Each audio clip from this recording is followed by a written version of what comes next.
The world as we know, the earth as we know, has survived due to sustainability for millions of years.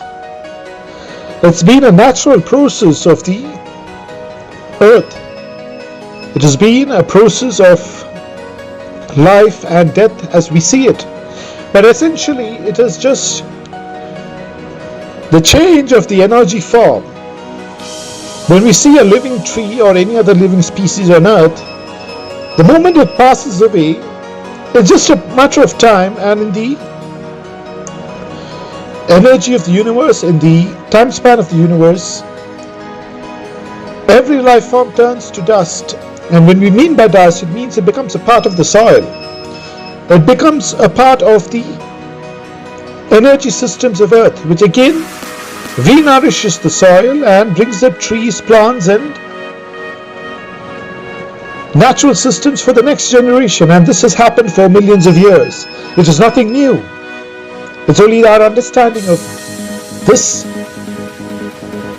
process, which must be quite new in terms of our understanding, but this knowledge has existed 10,000 years also. Now, as we move towards the future, we have systems within us. We have systems of new learning, deep learning, the best of knowledge systems, the best of computing systems, the greatest of deep learning, which will move into more advanced forms by quadrupling knowledge, which means that today's knowledge will be thousands of times much more superior just 5 to 10 years from now. And our only way to move with the energies of the earth which sustains life will be to move with the learning systems along with the source code of our life, the energies of the earth which sustain life, into the future, which means that everything that we do today will have and must have a meaning for the future generations, which will be 50 years from now. Now let me quote a story which has happened maybe 300 to 500 years back, or much more than that. There was Empress Nur Jahan. She was born in 1577. She was the 12th most influential wife of the Mughal Emperor Jahangir. Originally named Mehur Nisa, she married Jahangir in 1611 and soon became the chief consort and advisor. Now the consorts for the king at that time were taken from the best of women in the kingdom. It is just not for the beauty but also for the intelligence. Women who are taken as consorts for the king in their kind of system of thinking, but also the best of administrators, the best of people who can envision things, the best of people with mental ability, along with physical beauty. Because in some sense, the physical beauty also had an attribution to their intellectual capabilities, along with the energies of the universe. And Nur Jahan was one such lady. And during her time of Nur Jahan, she knew that lover or husband or the king Jahangir had a lot of problems with drinking, and also he was completely into opioid. He used to take opium for his daily activities to maintain his stability in life. And over a period of time, Jahangir's mind started to deteriorate, and then Nur Jahan gave him all the support in terms of the mental ability of administration. She extended her influence into architecture, where she commissioned many of the most notable structures, including her father's tomb, which was later an inspiration in the design of the Taj Mahal. Nur Jahan also played a key role in foreign diplomacy strength. So what's most important from the story is she was a consort or may be a beautiful lady as we see it to the king, but she was selected out of thousands of women for the mental abilities also to work along with the energies of the earth. And once the king found himself in a very particular situation where he couldn't manage properly, he depended on her to manage his kingdom. And then she managed it more efficiently along with the energies of the earth. And the modern Taj Mahal is an inspiration of her architecture. She inspired the Taj Mahal to be built, which is even remembered today. Such should be our vision for the future. We should think of systems of architecture which will inspire generations 100 years from now, 1,000 years from now. The best of infrastructure for the earth. Let's replenish our earth.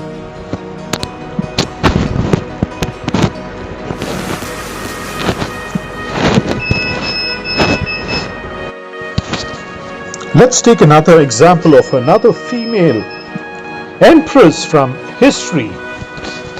As we all would have heard about Cleopatra.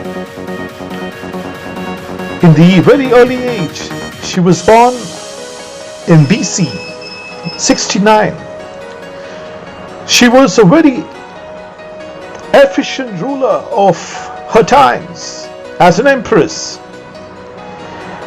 Ascending into the throne, she co-ruled with her younger brother, and then she took over power at some point of time. Although she ruled Egypt, although she was the empress of Egypt, she also formed alliances with the Roman Empire. The former kings of her time were engaged in wars with the Roman Empire.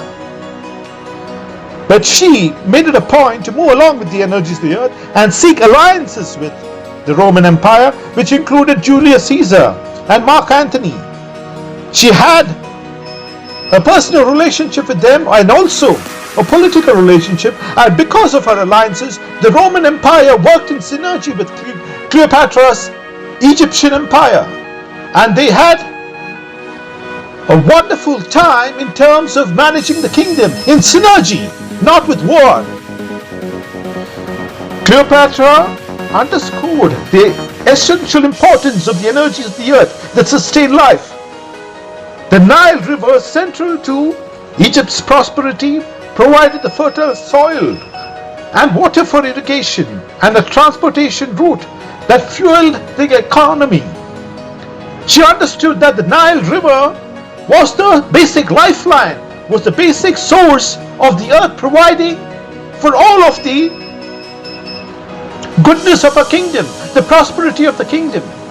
The Nile River was vital for Egypt's prosperity into the future, and she maintained the best of security for the Nile River. She best of administration so that each part of the Nile River could move into her country's irrigation systems and make the soil fertile.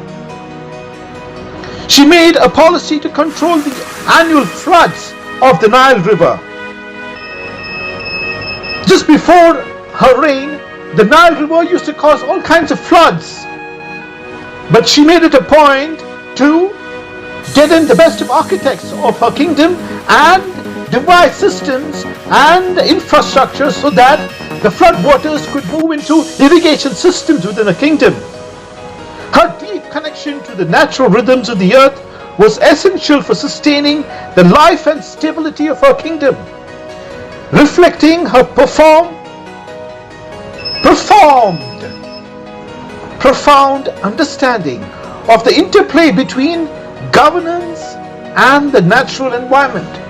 She understood that the profound impact of her governance, along with the energies of the earth, was the best way of governance for her kingdom. This should be our example from Cleopatra, the Empress of Egypt, for the future. Once we move with the energy of the earth, which sustain all life, the same oxygen which Cleopatra breathed The same oxygen that the ancient rulers of our earth breathed is the same oxygen which helps us survive today. Let's give importance to the source code of life. Let's replenish our earth.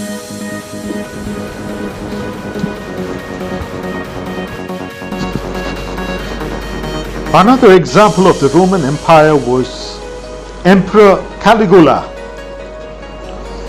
He ruled the Roman Empire between 37 AD and 41 AD.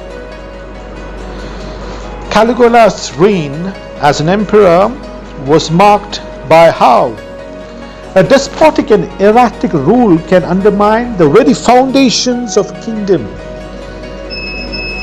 by going against the natural systems of the universe which sustain life, of the earth which sustain life. Caligula's early reign showed promise. However, soon his kingdom descended into tyrannical and bizarre behavior. Emperor Caligula's performance and government was marked by extreme extravagance, cruelty and irrational decisions. He is infamously known for his lavish spending on grandiose projects. This is evident in his reckless actions, such as the construction of a massive flooding bridge across the bay, which had no practical purpose.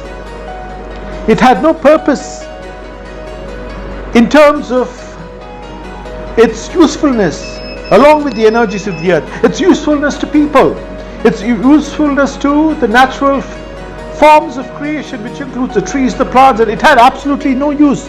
But he just built it for the sake of showing his abilities. This was built at a very great environmental and financial cost, causing a very heavy burden on his finances of the kingdom. Caligula's erratic behavior extended to treatments of Rome's natural resources. He reportedly ordered the constructions of aqueducts and other waterworks to be halted, and this disrupted the essential water supply for agriculture and the population. His mockery of the natural order and disregard for the well-being of the environment and his people culminated in his reign of terror and instability. Caligula's reckless actions and blatant disregard for the foundational elements that sustain life, such as air, water, and a stable environment, eventually led to widespread discontent and chaos in the empire. His rule became a mockery, leading to his assassination in 41 AD by members of his own guard, who sought to restore stability to the Roman Empire because of the reckless actions brought by the mind of Emperor Caligula, which was not in resonance with the energies of the earth which sustain life, which was not with the vibrations of the earth which sustain life. His energy system was about his carnal desire, about satisfying his own whims and desires based on his human body wants, which was just like any other species of life. He lost his connection to the natural systems of our world which sustains life for the future generations. His downfall serves as a historical lesson and the consequences of ignoring the essential energies and natural elements that sustain life and support a prosperous kingdom or governance. Let's understand this in completeness. Let's move with the energies of the earth.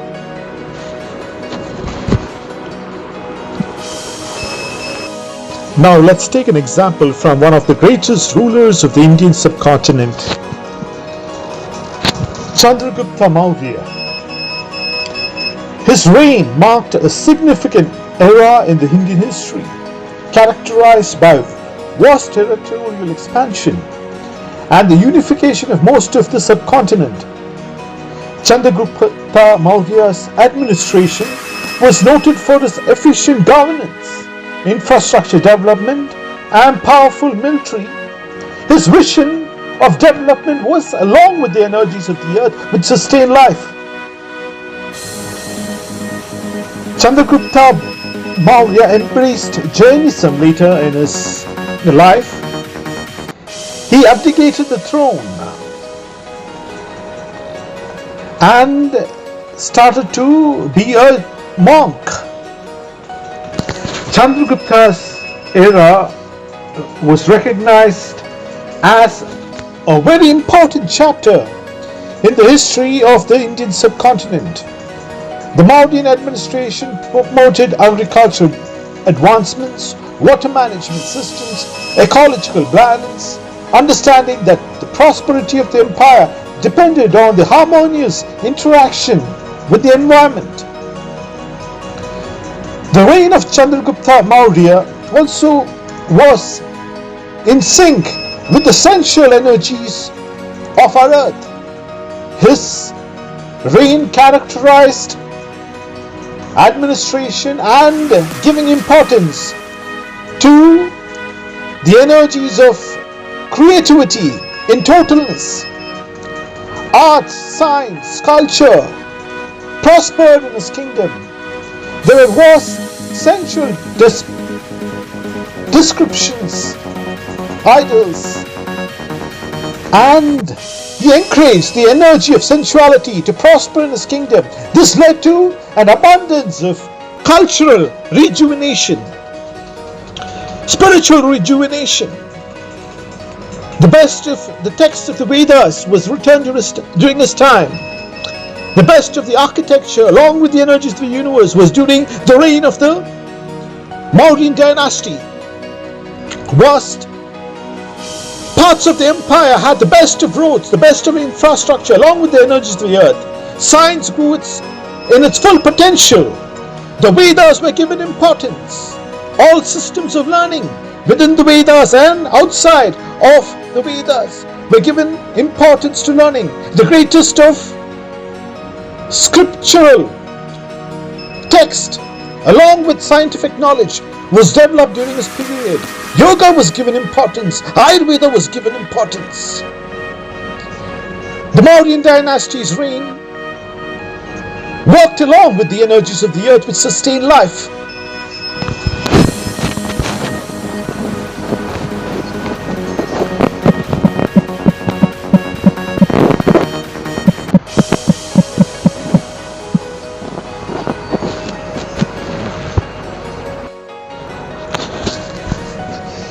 Day and night exist because both of them complement each other in some way.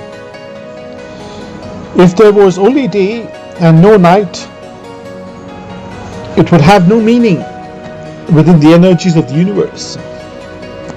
Constant sunlight for 24 hours would lead to all systems of life not performing as it should. There would be massive evaporation of water. Trees will not survive because of the constant heat. They need respite during the darkness, and then again when the sun blooms, they are re-energized, just like us humans.